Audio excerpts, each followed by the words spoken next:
नमस्कार दोस्तों, स्वागत है आप सभी का BHU concept online learning platform पे। मैं नाम अंकित है और एक बार फिर से आप सभी के समक्ष हाजिर हूँ लेटेस्ट इंपॉर्टेंट अपडेट के साथ। दोस्तों, यहाँ पे इस वीडियो में हम सभी बात करेंगे सीएचएस के बारे में। सीएचएस के इंपॉर्टेंट डेट्स क्या हैं और आपके सीएचएस में एडमिशन प्रोसीजर क्या होने वाले हैं 2021 के लिए। तो ये वीडियो आप सभी के लिए काफ़ी इंपॉर्टेंट है जो भी सीएचएस में पढ़ने के इच्छुक हैं। तो इस वीडियो को अंत तक देखते रहिए, आपके सभी डाउट्स इस वीडियो में क्लियर हो जाएंगे। चलिए बिना देरी किए अभी जान लेते हैं अपडेट्स के बारे में। यहाँ पे साफ तौर पे रेड कलर में हाईलाइट करके लिखा गया है नॉट टू कंडक्ट एसईसी 2021।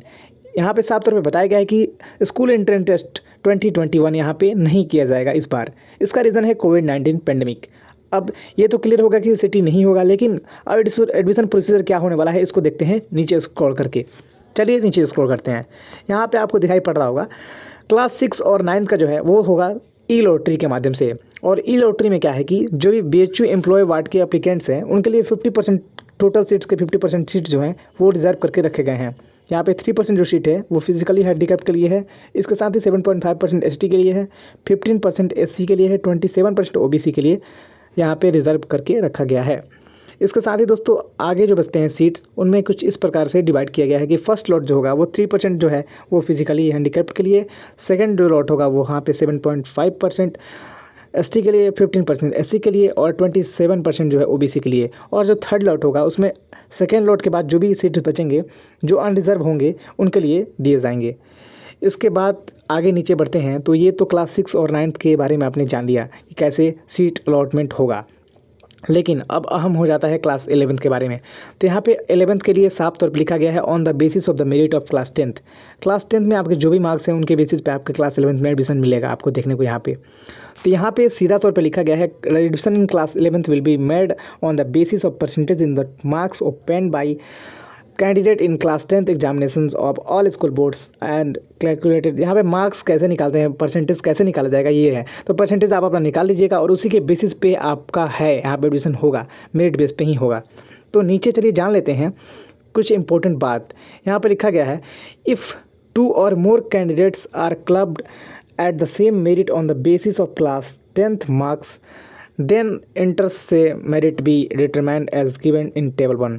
देखिए दोस्तों, अगर 2 लोग ऐसे हैं जिनके सेम मार्क्स आ रहे हैं, सेम परसेंटेज आ रहे हैं, तो उनके लिए क्या कुछ यहाँ पे कंसिडरेशन किया जाएगा।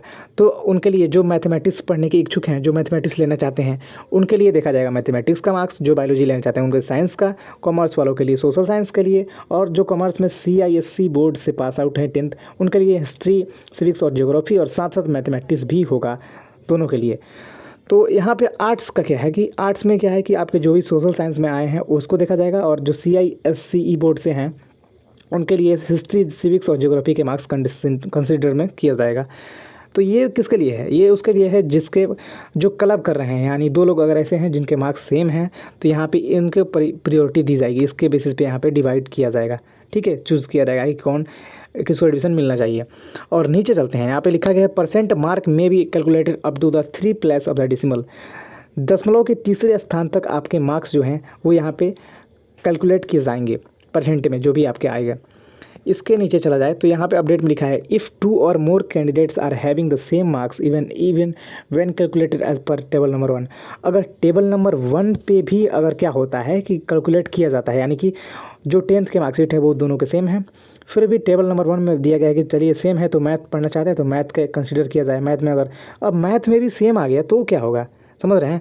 यानी जो बायोलॉजी, कॉमर्स जो टेबल नंबर 1 में बताया उस पर भी सेम आ गया, यानी एक और मार्क्स 10th में जो मार्क्स है वो तो सेम है ही, और टेबल नंबर 1 तो उसके लिए क्या है कि टेबल नंबर 1 से उसको कंसिडर किया जाएगा। चलिए वहाँ से डिवाइड कर लिए, लेकिन टेबल नंबर 1 के हिसाब से भी अगर सेम आ रहा है तो उसके लिए क्या है, उसके लिए ये है कि मैथमेटिक्स में अगेन होगा, मैथमेटिक्स का देखा जाएगा, साथ साथ साइंस का भी देखा जाएगा। बायोलॉजी में क्या होगा कि साइंस का ही देखा जाएगा और मैथ्स का भी देखा जाएगा। कॉमर्स में क्या होगा, सोशल साइंस का भी देखा जाएगा और मैथ्स का और साइंस का भी देखा जाएगा। और CISC बोर्ड के लिए अलग से हिस्ट्री, सिविक्स और ज्योग्राफी ऐड हो जाएंगे इसमें। आर्ट्स के लिए क्या है कि सोशल साइंस का देखा जाएगा, साथ साथ आपके जो भी लैंग्वेज के पेपर होंगे वो उसमें जो हाईएस्ट मार्क्स होगा, अगर आप लैंग्वेज पेपर इंग्लिश है, अगर इंग्लिश में आपका हाईएस्ट आया है तो इंग्लिश यहाँ पे कंसिडर किया जाएगा, और हिंदी में हाईएस्ट है तो हिंदी कंसिडर किया जाएगा। और इसके साथ जो CISC बोर्ड के हैं उनके लिए हिस्ट्री, सिविक्स, ज्योग्राफी होगा, उसके साथ साथ जो लैंग्वेज में हाईएस्ट पाएंगे उसको कंसिडर किया जाएगा। तो ये तो था कुछ ब्यूरो आपके एडमिशन्स कैसे होंगे, मेरिट कैसे तैयार किया जाएगा, उसके बारे में यहाँ पे अपडेट दिया गया है कि मेरिट कैसे कंप्लीट तैयार किया जाएगा। अगर टेबल 1 फॉलो हो जाता है और वहाँ पे ही अगर आपका क्लब नहीं होता है किसी और मतलब एप्लीकेंट के साथ, तो आपका वहीं पे ही क्लियर हो जाएगा। अगर आपका मार्क्स फिर भी क्लब किया जाता है, आपका 2 लोगों का सेम हो जाता है, तो इसके लिए टेबल 2 का यूज़ किया जाएगा। ठीक है, तो यहाँ पे आपको उम्मीद करता हूँ क्लियर हो गया होगा, सारा डाउट आपको पता लग गया होगा कि आपके मेरिट कैसे तैयार किए जाएंगे। अब आगे बढ़ते हैं, मेरिट का बात तो हो गया कैसे तैयार किए जाएंगे, लेकिन डेट्स काफ़ी इंपॉर्टेंट है आपके लिए, तो डेट्स को जान लेते हैं, डेट्स कब कब हैं। यहाँ पे जो है 11th के लिए जो एडमिशन पोर्टल ओपन होगा वो होगा 17 अगस्त से ओपन हो जाएगा और 26 अगस्त तक आपका ओपन रहेगा पोर्टल। इसके साथ ही दोस्तों आपका जो ई लॉटरी होगा उसका डेट है क्लास 6 और 9th के लिए जो ई लॉटरी होगा उसका डेट है 25 अगस्त वेडनेसडे के दिन आपका ई लॉटरी देखने को मिलेगा। इसके साथ ही बता दो दोस्तों कि यहाँ पे नीचे आपको अभी हेल्पलाइन नंबर भी दिख रहा होगा, अलग अलग क्लासेस के लिए अलग अलग नंबर यहाँ पे दिए गए हैं। क्लास 6 के लिए अलग नंबर है, 9th के लिए अलग है और 11th के लिए अलग नंबर दिया गया है। इन हेल्पलाइन नंबर्स पे आप कॉल कर सकते हैं और कॉल करके CHS ऑफिसर से आप अपने डाउट्स क्लियर करा सकते हैं। तो दोस्तों इस अपडेट में इतना ही था और काफ़ी यहाँ पे मैं आशा करता हूँ कि काफ़ी कुछ आपको जानने को मिला होगा इस अपडेट से और काफ़ी आपके डाउट्स क्लियर हो गए होंगे। अगर फिर भी आपके मन में कोई डाउट है तो कमेंट डाउन करिए, कमेंट बॉक्स में पूछिए। इसके साथ ही वीडियो कैसा लगा हमें कमेंट बॉक्स में बताइए। वीडियो पसंद आ गया तो लाइक करिए, अपने दोस्तों के साथ शेयर करिए और चैनल पर नए हैं तो जरूर ही चैनल को सब्सक्राइब करिए। यहाँ पे ऐसे ही आपको ऑफिशियल अपडेट दिए जाते हैं। मिलते हैं अगले धमाकेदार वीडियो में, तब तक के लिए जय हिंद, वंदे मातरम।